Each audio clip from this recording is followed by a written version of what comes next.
Buenos días a todos. ¿Cómo andamos? ¿Todo bien?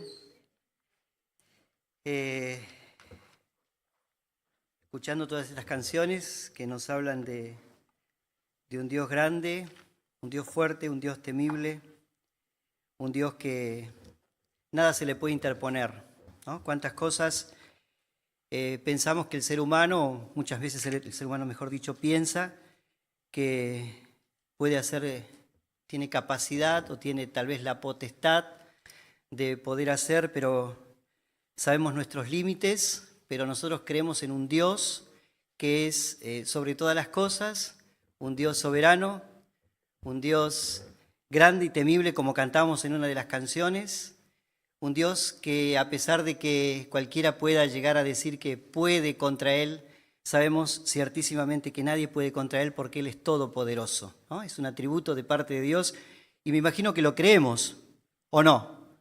¿Lo creemos? Sí, Dios es poderoso. Sí, le damos la bienvenida a aquellos que estén por primera vez. No sé si hay alguien por primera vez en este lugar sentado. ¿No? Bien. Gerardo. Bien. Va a ser fácil porque es Gerardo Cano, ¿no? Hijo de Gerardo Cano. Sí, recién charlé con él, así que bienvenido, Gerardo.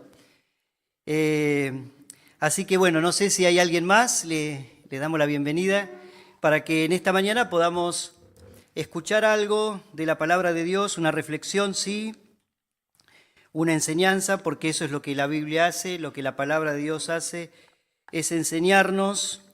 Y ustedes saben que en la cuestión de la enseñanza está la posibilidad de querer aprender o de no querer aprender, ¿no?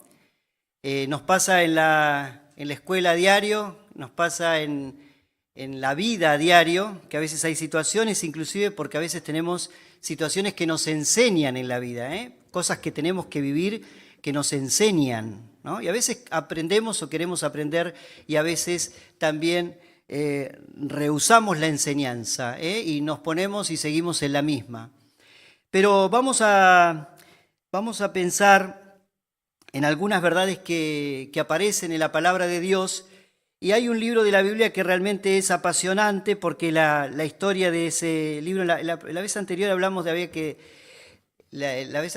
de que había que derribar murallas. Bueno, ahora las vamos a levantar. O sea que ahora vamos al lado contrario, pero hay un motivo para el cual podamos levantar.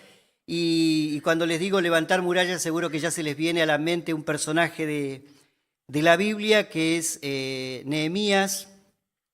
Poco se sabe de la vida personal de Nehemías, pero sí es un libro histórico, uno de los últimos libros históricos de la Biblia, y escrito, calculen, 450 y tantos años antes de Jesucristo, para ubicarnos geográficamente, históricamente y digamos en fechas y demás. Esto se desarrolla geográficamente empieza, ¿no? Estaba en Susa, en el capital del imperio persa en ese momento y en el dominio de aquella época que había llegado hasta ese lugar, y estaba Nehemías, que era del pueblo judío, ¿sí? Y nosotros sabemos históricamente, un poco para también ubicarnos, que el pueblo de Israel había sido llevado cautivo y algunos quedaron de aquellos, y uno habrá sido seguramente, como leemos en el libro de Nehemías e inclusive su familia, que habrían decidido, porque él nació en la tierra del exilio, y él estaba muy bien, porque era un hombre que, dice la Biblia, que era un copero del rey, no cualquiera era un copero. Ustedes fíjense que era como la mano derecha del rey, ¿no? El copero era aquel que probaba y si estaba envenenado, caía el primero. A ver quién quisiera pasar por esa, ¿no? Vamos a probar, a ver si prueba primero y si te morís, listo, el rey queda bien y vos fuiste, una cosa así. O sea, no era una cosa muy simple, era un privilegio, pero al mismo tiempo esta tremenda responsabilidad, y en la que él, siendo elegido para esta tarea, es una persona que podría tranquilamente, porque era muy común esto de querer destruir o hacer desaparecer a los reyes, entonces una de las formas era envenenándolo, y bueno, y allí estaba Nehemías con ese privilegio al lado del rey con una función importantísima y conociendo de parte de Dios, porque esa es una de las cosas. Estamos pensando en este tiempo, y si bien el mes de octubre es el mes de la familia, seguimos con esta idea o con estas temáticas que se están trabajando con respecto a la familia. Y nosotros vivimos, como lo escuchamos desde acá, como lo hemos estado escuchando y como lo seguimos escuchando todos los días, vivimos épocas de guerra, ¿no? De batallas que hay que librar, de enemigos que se nos presentan y que tenemos que derrotar. Entonces el desafío para hoy es que pensemos un poco en que tenemos una familia por la cual tenemos que pelear. Y acá no se trata de salir con lanzas, o sea, algo material, ni salir con un arma a derrotar al otro, sino se trata de otro tipo de batalla. Y muchas de esas cosas, muchas de esas armas, las tenemos aquellos que conocemos a Jesucristo. Vamos a leer en el libro de Nehemías. Nehemías, el capítulo 4.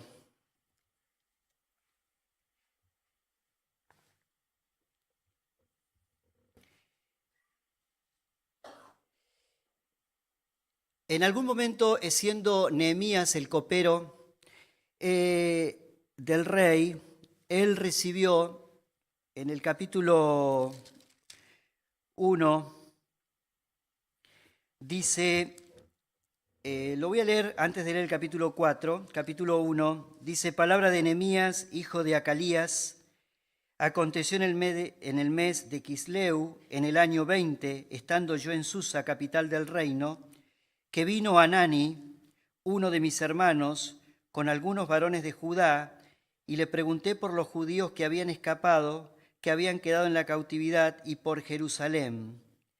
Y me dijeron, el remanente, los que quedaron de la cautividad allí en la provincia, están en gran mal y afrenta, y el muro de Jerusalén derribado, y sus puertas quemadas a fuego.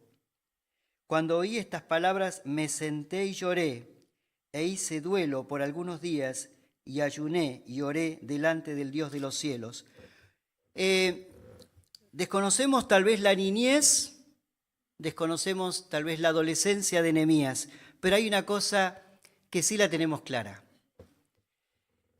que él pertenecía a una familia que nunca se olvidó de Dios. Porque si no, esto no hubiese salido en la experiencia de Nehemías. Cuando él escuchó que su pueblo, aquellos con los que compartía sangre de alguna manera, ¿no? Con aquellos que creían en este Dios tan grande, estaban en una situación de caos, de derrota tal vez, de desamparo, de desesperación. Y dice la Biblia, fíjense cuando escucha eso, me senté y lloré, e hice duelo por algunos días, y ayuné y oré delante del Dios de los cielos.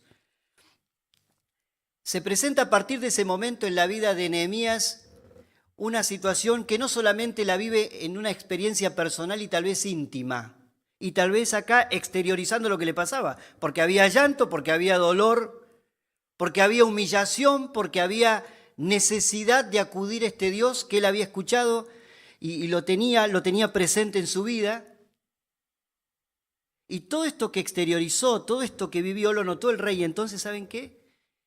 El rey parece increíble, pero frente a él que manifiesta su necesidad, le dice, bueno, anda y ayuda a tu pueblo. Por eso vamos a leer, no quiero leer todo el capítulo 2 y el capítulo 3, pero me quiero concentrar en el capítulo 4, porque yo pensaba en qué símbolo, ahí en el escrito de acá puse algunas cuestiones que tienen que ver qué significa la familia para nosotros. ¿Por qué para Nehemías era importante la familia? Ahora vamos a ver por qué él nombra acá la familia. ¿Ustedes por qué creen que la familia es importante? ¿Por qué ¿Cómo? Porque es núcleo. Bien, ¿qué más? Bien. ¿A quién le da seguridad a la familia? ¿Sí? ¿A todos? ¿Cómo? Bien. A todos, de una u otra manera, nos da importancia la familia. Todos hemos tenido una infancia, o por lo menos no digo todos, la mayoría, hemos tenido una infancia, tal vez con papá, mamá, o tal vez de otra manera, con hermanos, y hay cosas que hemos vivido en la intimidad de la familia que nos daban pertenencia. A mí me gustaba llegar a mi casa. Saben que yo tengo alumnos que no quieren llegar a su casa. Hoy, estoy hablando de hoy. Hay chicos que dicen, prefiero quedarme en la escuela un rato más, ¿no? Van al turno mañana y se queda después en el patio peloteando un poco, o van ahí a charlar con alguien, se juntan con lo del otro turno. Muchos chicos no quieren llegar a su casa, ¿sí? Yo sí quería llegar a mi casa, ¿no? Y que estuviera listo, qué sé yo, que me prepararan un tecito o un mate, como hace mi madre, o cosas tal vez muy íntimas. ¿A quién no le gustó acostarse en la cama grande? Ahora explíquenme qué tiene eso, ¿no? Pero tenía algo que no se decía, simplemente se vivía y se sentía.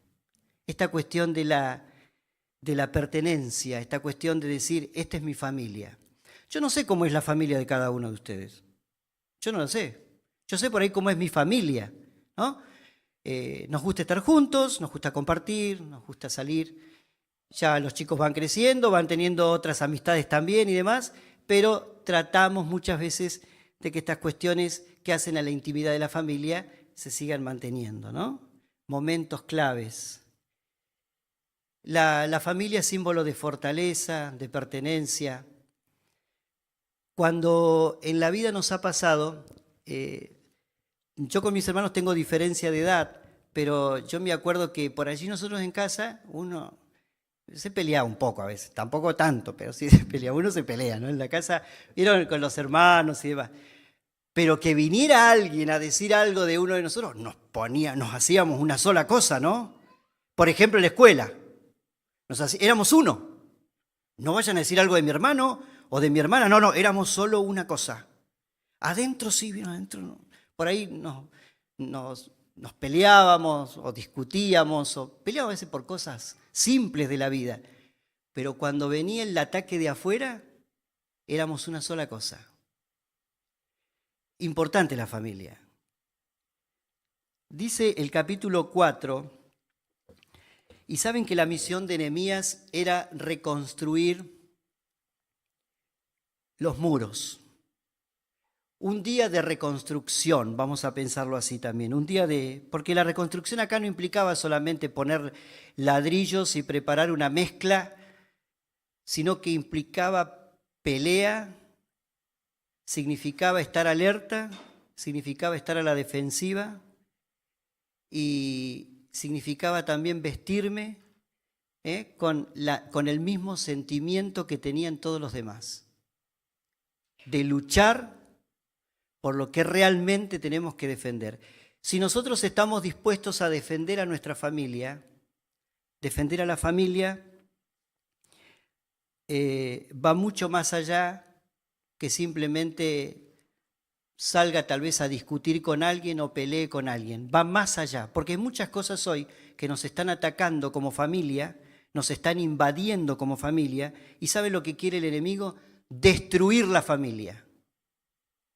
Hoy el enemigo quiere destruir, pero ¿saben qué? El enemigo es sutil. Acá el ataque, nadie se paró en todos estos días a decir, nosotros queremos destruir a la familia. Díganme si alguien lo escuchó. Eso no se escucha. Pero sí escuchamos discursos hoy que tienen que ver con que el modelo que Dios estableció ya no es modelo válido para este tiempo. Los tiempos cambiaron. entonces la familia tiene que ser otra. ¿Y sabe lo que hace? Es destrucción de la familia. Y eso es lo que quiere el diablo. Y nosotros, como cristianos, debemos pregonar realmente la verdad de Dios que surge de una familia establecida por Dios, en la que debemos encontrar fortaleza, en la que tenemos que encontrar pertenencia, ¿sí? En la que tengo que encontrar justamente todas aquellas cosas necesarias para poder enfrentar la vida día a día también, porque eso también me trae firmeza y fortaleza en mi vida. Dice el capítulo 4, fíjense que en esta reconstrucción, versículo 13, entonces por las partes bajas del lugar detrás del muro y en los sitios abiertos, puse al pueblo por familias, con sus espadas, con sus lanzas y con sus arcos. Después miré y me levanté y dije a los nobles y a los oficiales y al resto del pueblo, no temáis delante de ellos, acordaos del Señor grande y temible, pelead por vuestros hermanos, por vuestros hijos y por vuestras hijas, por vuestras mujeres y por vuestras casas. Y cuando oyeron nuestros enemigos que lo habíamos entendido y que Dios había desbaratado el consejo de ellos, nos volvimos todos al muro, cada uno a su tarea. Desde aquel día, la mitad de mis siervos trabajaba en la obra y la otra mitad tenía lanzas, escudos, arcos y corazas, y detrás de ellos estaban los jefes de toda la casa de Judá, los que edificaban en el muro, los que acarreaban y los que cargaban, con una mano trabajaban en la obra y en la otra tenían la espada. Yo pensaba qué cosas, porque este es un pasaje de la Biblia históricamente antiguo, con una realidad de un pueblo que frente al llamado de Nehemías y a la transmisión del deseo de Nehemías, que era el mismo deseo de parte de Dios, era reconstruir, era levantar los muros, era poner en pie algo que no era una tarea fácil. Y lo sabemos también por otros relatos de la Biblia, una ciudad sin muros era pero la presa segura para cualquier otro pueblo. ¿Y qué muros tenía que levantar? No eran fáciles. Pero me llamó la atención cuando Nehemías dice que los estableció por familias y usó esta expresión, y por eso quería que nos vayamos quedando con este pensamiento: pelead por vuestros hermanos, por vuestros hijos, por vuestras hijas, por vuestras mujeres y por vuestras casas. Este pelear que dice acá, el pelear de parte de Dios, y que acá literalmente era una pelea, ¿no? Era porque había que enfrentar hasta físicamente al otro, si era necesario.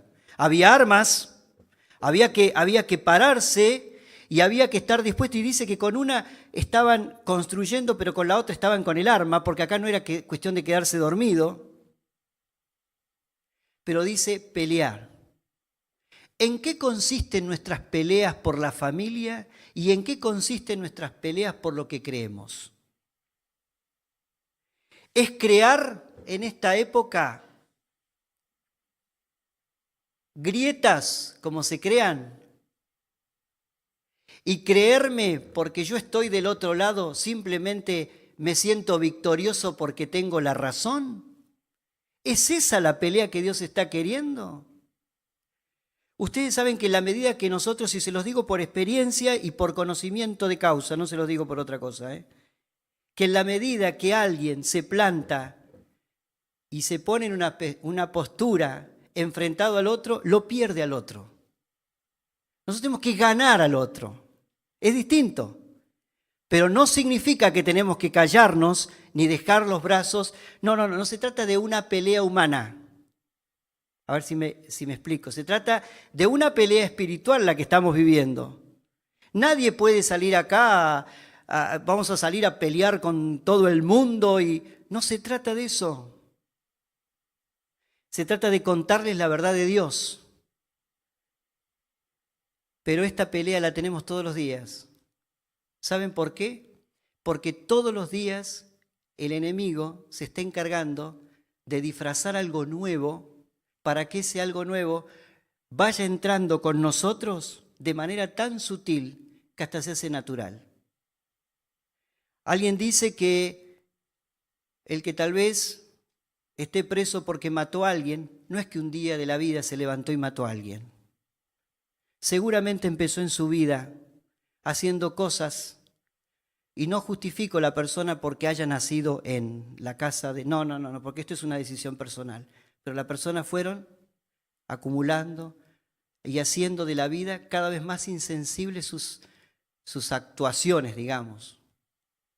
Y llega el momento de la vida que se les hace tan insensible que entonces ya es parte de su vida. Y es eso lo que el diablo hace con nosotros. Y esto cuando lo digo yo, porque lo dice, lo creo de la palabra y lo creo de la vida diaria, hay muchas cosas que se están metiendo y que se quieren meter en nuestra vida de manera tan sutil que después se hacen naturales. ¿Sí? Y vamos a hablar de tres cosas.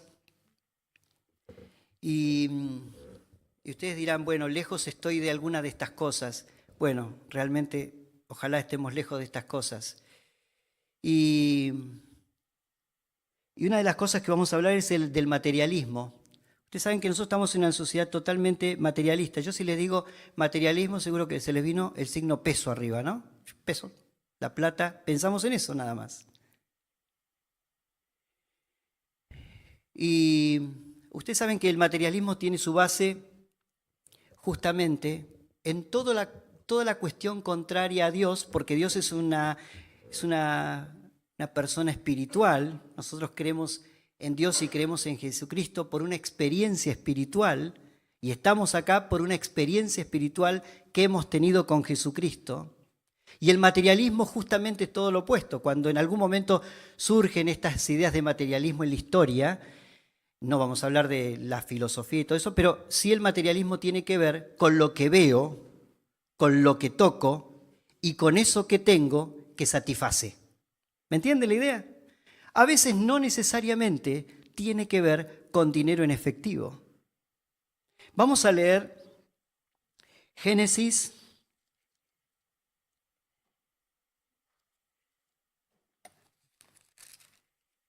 capítulo 3.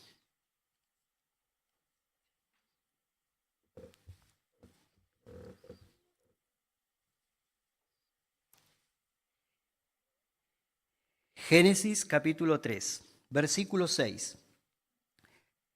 Conocemos el hecho de Adán y Eva.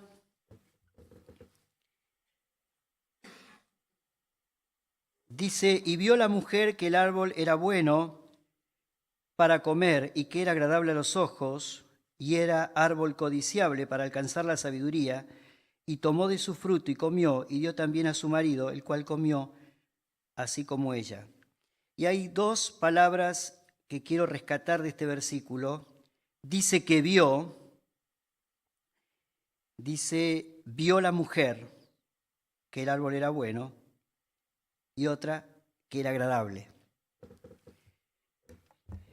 Acá no hay plata. Pero cuántas cosas en nuestra vida se van metiendo y radicamos o pensamos y ponemos nuestra vida en lo que vemos y satisface. Es una de las cosas que está invadiendo de alguna manera el pensamiento del ser humano, y a veces, y lo dice en 1 Timoteo 6:10, dice que la raíz de todos los males, ¿cuál es? ¿Es el dinero? El amor al dinero. Allí directamente habla del dinero, pero aquí habla de una mujer que vio, codició y que le agradó. Porque el materialismo tiene que ver con eso, con lo que vemos, con lo que nos agrada y con lo que queremos tener. Sí será dinero. Y cuando el dinero se transforma y alguno dirá, bueno, pero yo no tengo mucho dinero. Pero aún lo poco que tengas puede ser también aquello que está ocupando tu lugar. Vivimos en una sociedad que corre por todos lados para poder tener un poco más de dinero. Que la necesidad está, existe la necesidad, nadie lo duda. La necesidad existe, pero así vive el ser humano. Afanado por lo que quiere tener y querer tenerlo significa tal vez renunciar a muchas cosas e inclusive renunciar a la familia. ¿Queremos pelear? Bueno, acá tenemos un gigante para derribar. El problema no está en el dinero mismo, como decíamos, sino en el amor al dinero. Alguien dijo que era muy rico, que qué lo hacía más feliz, y $1 más. $1 más. El hombre siempre está disconforme. Nosotros vivimos en una sociedad como la nuestra en Argentina, con muchas cosas y con mucha corrupción en todos los ámbitos en los cuales nos movemos. En mucho, porque a veces la corrupción no está solamente en aquellos que robaron millones. A veces está en la corrupción con el que tenés al lado y que también es corrupto porque quiere hacer algo que no tiene que hacer simplemente por una satisfacción del momento. O sea, no pasa solamente por lo grande. Dios acá cuando le llama a esto y le llama pecado, cuando te estás concentrando en esto, no te está diciendo si robaste mucho o robaste poco. Te está diciendo que eso está mal y que tu vida concentrada en la cuestión materialista, en lo que ves, en lo que pretende ser una satisfacción para tu vida y en realidad es una cosa temporaria. Un gran gigante que nos está rodeando, el materialismo. E insisto, no pasa solamente por el dinero. Y no pasa si tenés mucho o tenés poco. ¿Sí? Pasa justamente porque mi corazón está puesto allí. Y lo dice la palabra. Si nosotros no podemos tener dos señores, ¿no? No podemos pensar, bueno, alguno de ellos vas a amar más. Bueno, ¿dónde está nuestro corazón? ¿A dónde esté dice nuestro corazón, nuestro tesoro, digamos, allí va a estar nuestro corazón. Entonces pensemos dónde está nuestro corazón. Si en el tesoro de buscar la gracia de Dios cada día, o el tesoro está en aquellas cosas, o nuestro corazón está en aquel tesoro que es justamente todo lo contrario y lo más importante, que no tiene nada que ver con las cosas de Dios. Vamos a ver el segundo, que es el secularismo. Lo secular, ¿no? Vivimos una época, yo pensaba acá en estas familias del libro de Nehemías y pensaba la indicación, ¿no?